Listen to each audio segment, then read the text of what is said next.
नमस्कार दोस्तों, हमारे YouTube चैनल नॉलेज अड्डा पे आप सभी का स्वागत है।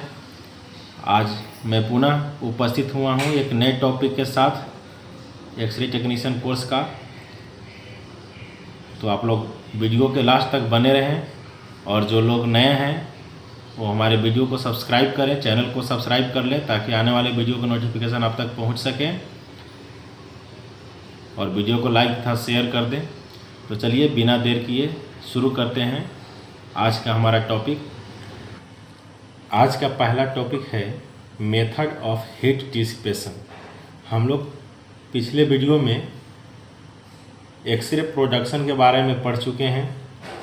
जो लोग नहीं पढ़े होंगे तो वीडियो जाकर देख सकते हैं प्लेलिस्ट में। जब एक्सरे प्रोड्यूस होता है ड्यूरिंग प्रोडक्शन ऑफ एक्सरे 1% जो है रेडिएशन में जाता है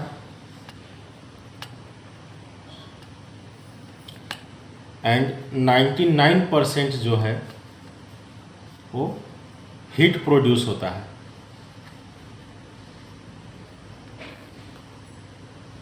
जो हमारा इलेक्ट्रॉन एनर्जी टोटल है उसका 1% रेडिएशन निकलता है, इमिशन होता है और 99% जो है इलेक्ट्रॉन एनर्जी हीट में प्रोड्यूस होता है। यह हीट जो है एनोड को काफ़ी हीट कर देता है। ये हीट जो है एनोड को काफ़ी हीट कर देता है। टेम्परेचर वेरी हाई, लगभग ऑलमोस्ट 2290 डिग्री सेंटीग्रेड तक ये गर्म कर देता है। तो अब इस हीट को हमको डिसिपेट करने के लिए आवश्यकता होता है, मतलब कम करने का आवश्यकता होता है तुरंत। तो एनोड को हम किस किस मेथड से उसके टेम्परेचर को हम कम कर सकते हैं, हीट को डिसिपेट कर सकते हैं, माने बांट सकते हैं। तो उसी को हमको देखना है, मेथड ऑफ हीट डिसिपेशन। तो हीट को कम करने के लिए हम पहला मेथड जो यूज करते हैं वो है फेनेस्ट्रेशन। फेनेस्ट्रेशन इसमें क्या होता है, तो in this method anode is connected a large metal that conduct heat to the outside surroundings. मतलब एनोड से एक लार्ज मेटल जो है कनेक्टेड होता है, जो गुड कंडक्टर होता है हीट का। वह एनोड के हीट को डिसिपेट करता है, कम करके बाहर फैला देता है और बाहर में जो है आउटसाइड एयर के द्वारा वो कूल होता है, ठंडा होता है। इस तरह का जो मेथड होता है फेनेस्ट्रेशन मेथड, ये किस में यूज होता है, फ्लोरोस्कोपी में।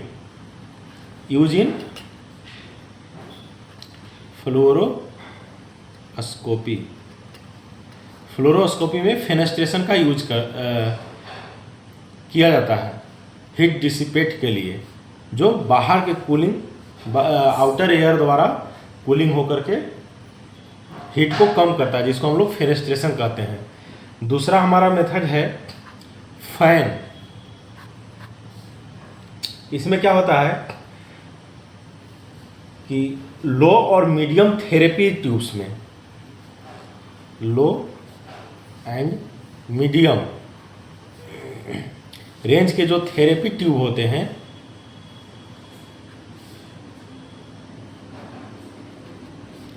उसमें फैन का यूज किया जाता है एनोड को कूल करने के लिए। ये डायरेक्ट एनोड के ऊपर एयर फ्लो करके हीट को कम करता है। तो तीसरा आपका हो गया water cooling. Water cooling method का यूज थेरेपी ट्यूब में किया जाता है।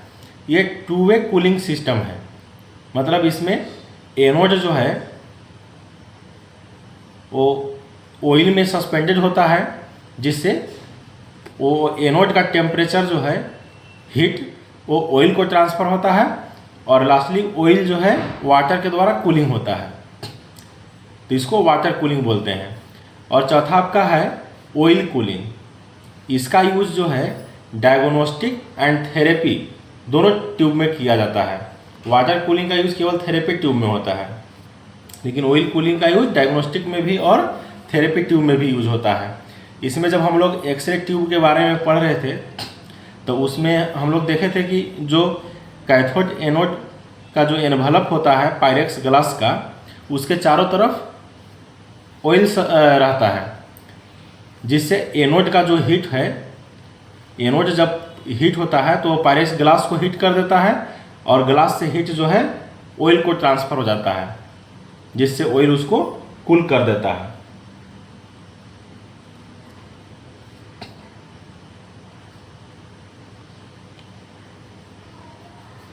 तो ये डायग्नोस्टिक एक्सरे ट्यूब में जो है एनोड से हीट ऑयल में जाता है और ऑयल में कन्वेक्शन करंट से जुड़ा रहता है। वो ये कन्वेक्शन करंट सेटअप रहता है ऑयल में, उसके थ्रू यह हीट जो है बाहर ट्रांसफ़र कर दिया जाता है और एनोड का टेम्परेचर जो है कम कर दिया जाता है। तो ये ऑयल कूलिंग मेथड था।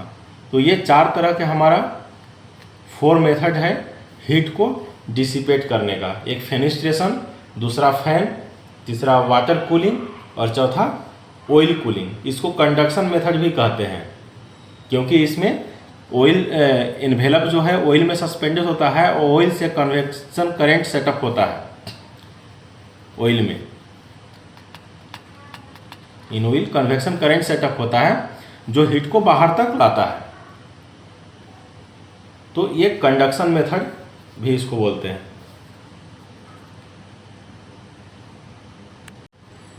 अब नेक्स्ट टॉपिक हम देखेंगे हिल इफेक्ट के बारे में।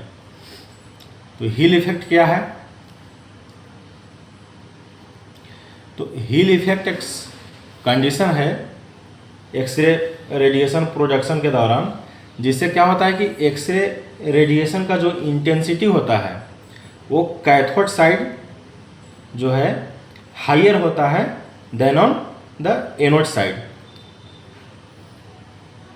मतलब radiation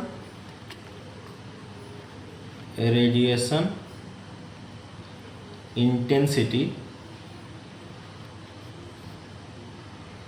on cathode side is higher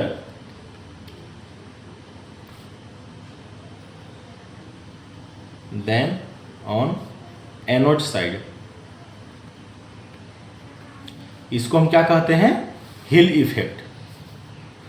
यही हिल इफेक्ट है। तो इंटेंसिटी की जब हम बात करते हैं तो रेडिएशन का इंटेंसिटी मतलब आप लोग बताए थे पहले कि इंटेंसिटी क्या होता है। इंटेंसिटी मतलब नंबर ऑफ फोटोन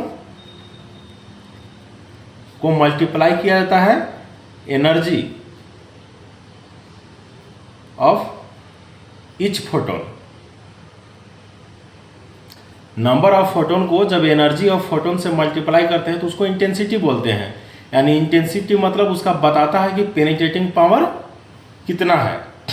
तो जब रेडिएशन, एक ऐसा सिचुएशन आता है कि रेडिएशन का जो पेनिट्रेशन पावर होता है वो कैथोड साइड ज़्यादा होता है देन ऑन एनोड साइड से। इसी इफेक्ट को हम कहते हैं हिल इफेक्ट। अब हिल इफेक्ट होता क्यों है? क्यों कैथोड साइड जो है ज़्यादा इंटेंसिटी होता है एक्सरे रेडिएशन का? तो जैसे मान लीजिए कि अगर ये आपका फिलामेंट है, सपोज कीजिए,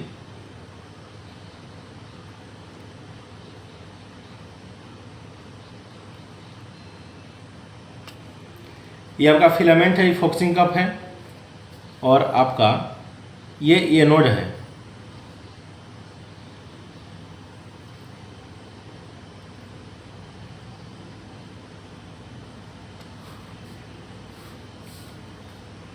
अब यहाँ से इलेक्ट्रॉन जो है निकल करके यहाँ हिट करता है,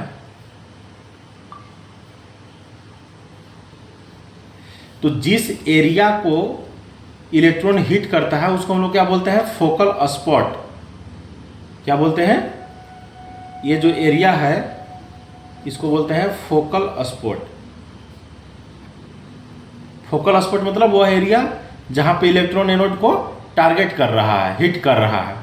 तो अगर ये एंगल्ड है, एंगल अगर ज़्यादा है, झुका हुआ है, तो ये टकरा करके अपने आप जो है नीचे की तरफ आएगा।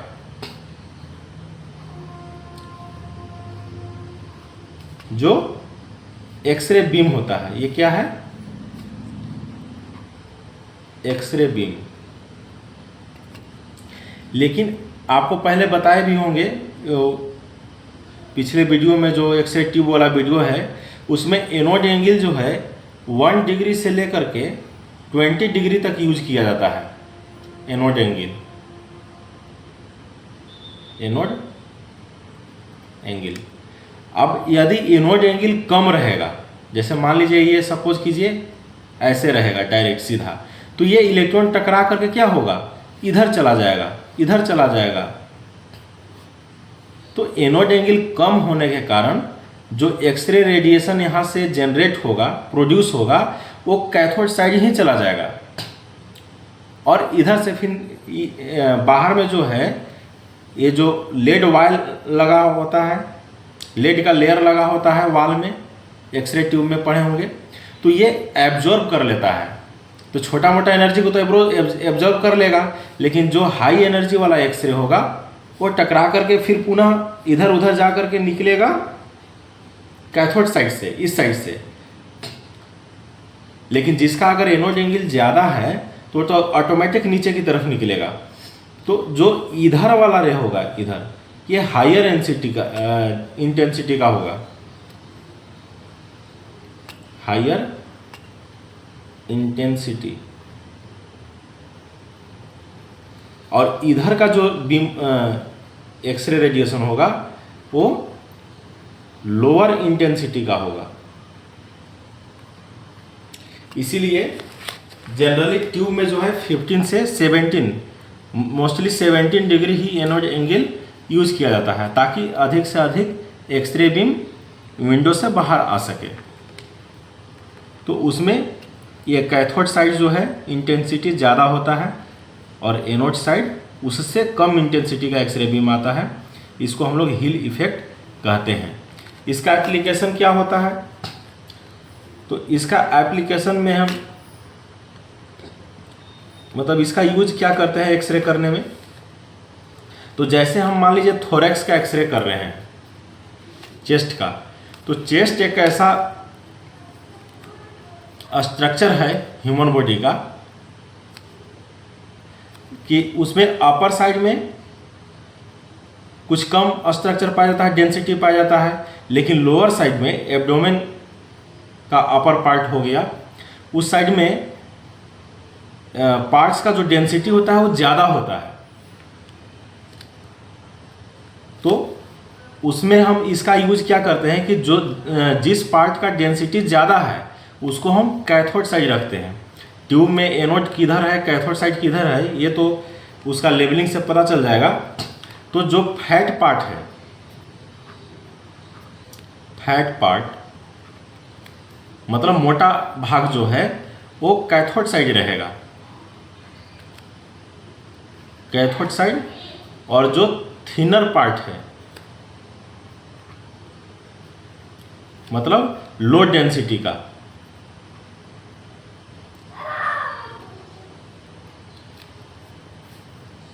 तो उसको एनोड साइड करेंगे।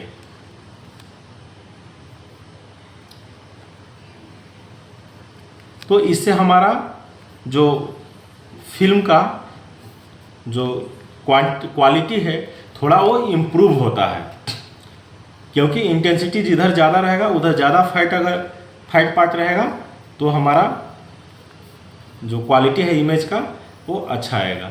तो ये एक हिल इफेक्ट था। तो हिल इफेक्ट भी इम्पोर्टेंट चीज़ है, इससे कभी कभी एग्जाम में क्वेश्चन पूछता है। तो एक तो इसका दे सकता है कि हिल इफेक्ट के बारे में कौन सा स्टेटमेंट राइट है, उसमें इसका डिफिनेशन दे सकता है। हिल इफेक्ट का काउज क्या है, एनोड एंगल कम होना। तो और ये दे सकता है कि हिल इफेक्ट में इंटेंसिटी किस साइड ज़्यादा होता है, तो कैथोड साइड ज़्यादा होता है। तो ये 3-4 क्वेश्चन इससे बन सकता है, इम्पोर्टेंट चीज़ है, ये आप लोग याद रखिएगा। हम जो भी अभी टॉपिक बता रहे हैं एक तरफ से तो नहीं बता रहे हैं, लेकिन जो जो एग्ज़ाम की दृष्टि से इम्पोर्टेंट है वही टॉपिक हम अभी बात कर रहे हैं, तो इसके बारे में आप लोग थोड़ा याद रखिएगा। तो नेक्स्ट टॉपिक हमारा है एक छोटा सा है, ऑफ फोकस रेडिएशन।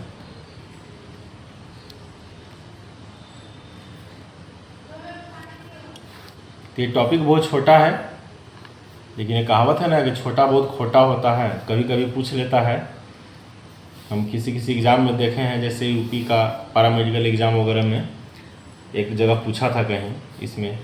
तो ऑफ फोकस रेडिएशन क्या है, जैसे अभी हम तुरंत बात किए थे हिल इफेक्ट में फोकल स्पॉट की। जैसे आजकल का जो रोटेटिंग एनोड ट्यूब होता है, तो एनोड सामने से इस तरह का रहता है गोला, उसमें एक ट्रैक रहता है।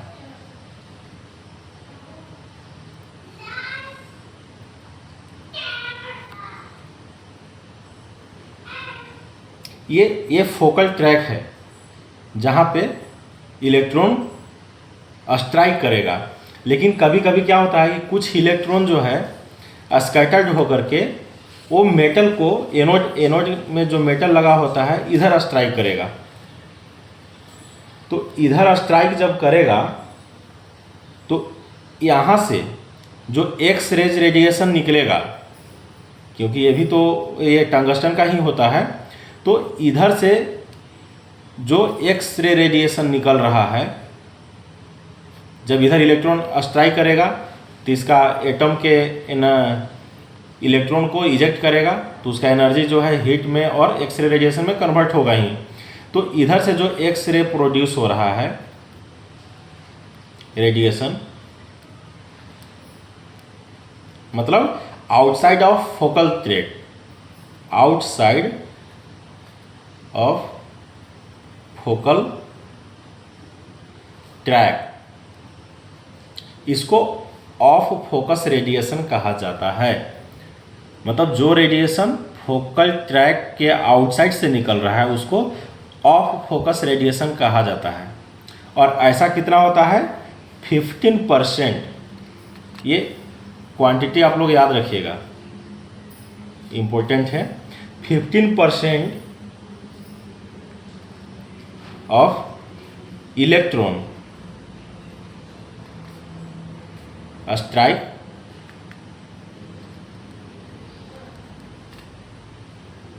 Outside of focal track. जितना कैथोड से इलेक्ट्रॉन निकल रहा है उसका 15% जो है इलेक्ट्रॉन वो फोकल ट्रैक के आउटसाइड को स्ट्राइक करते हैं, और उससे जो रेडिएशन निकलता है उसको हम ऑफ फोकस रेडिएशन कहते हैं। तो इसमें 2 क्वेश्चन ही बन सकता है। एक तो क्वांटिटी पूछ सकता है कि लगभग कितना % इलेक्ट्रॉन्स जो है ऑफ फोकस रेडिएशन के लिए रिस्पॉन्सिबल है, या outside of focus focal strike के आउटसाइड में, फोकल ट्रैक आउटसाइड में हिट करता है, तो 15% हो गया। और एक डिफिनेशन से हो सकता है कि ऑफ फोकस रेडिएशन क्या है, तो radiation produced from outside of focal track is called off focus radiation. तो एक ये भी टॉपिक हमारा ख़त्म हो गया। तो आज हम लोग इतना ही रखते हैं, क्योंकि वीडियो लंबा हो जाता है।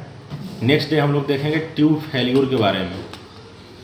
ट्यूब फेल्यूर, किस किस पोजीशन में ट्यूब फेल होता है, एक्स रेडिएशन नहीं निकलेगा, इसके बारे में हम लोग नेक्स्ट वीडियो में देखेंगे। तब तक आप लोग अच्छे से वीडियो को देखिए और तैयारी कीजिए, और हमारे वीडियो को लाइक, शेयर और सब्सक्राइब कीजिए, ताकि हम आने वाले दिनों में और भी वीडियो आप लोग के लिए बना सकें। आपका प्रत्येक सब्सक्राइब और प्रत्येक लाइक हमें मोटिवेट करता है। धन्यवाद।